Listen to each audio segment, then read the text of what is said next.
So dito nga po mga kalingap mga ka-EDC, sino nga ba sa mga kalingap angels ang sinabihan ni Kalingap Rab na wala nga daw pong mapapala sa kaka-TikTok?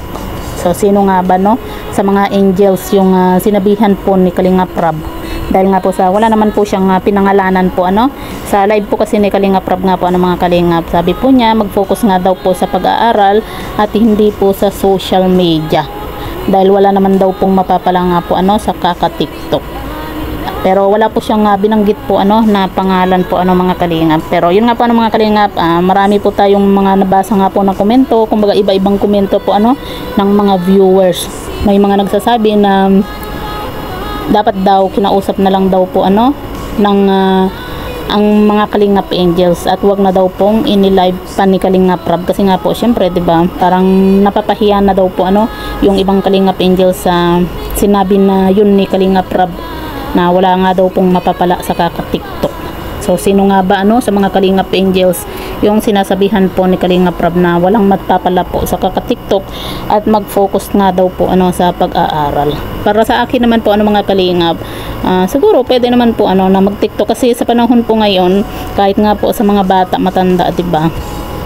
Talagang kumbaga yan din po yung libangan po nila yung mag-TikTok.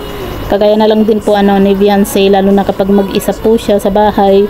Kumbaga yan na lang din po minsan yung ginagawa po niya para malibang. Kasi syempre kita nyo naman po 'di ba?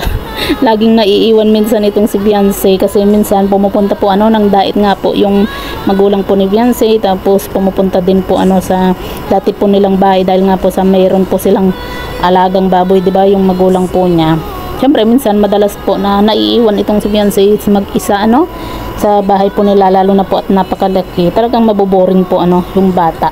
Kaya wala naman po sigurong masama kung mag-TikTok din po paminsan-minsan. At wala naman po sa mga Kalingap Angels ata yung nagpabaya po sa kanilang pag-aaral.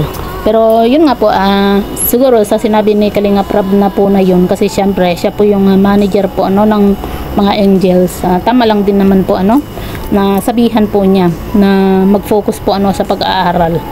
Pero yun nga gaya po ng sinabi po ng mga ibang viewers na sana kinausap na lang daw po yung mga angels na ganun nga po na mag-focus sa pag-aaral at dapat hindi na daw po inilalive para hindi naman po pagmulan po ng bashing ng kumbaga mapahiya po daw yung mga Kalingap Angels.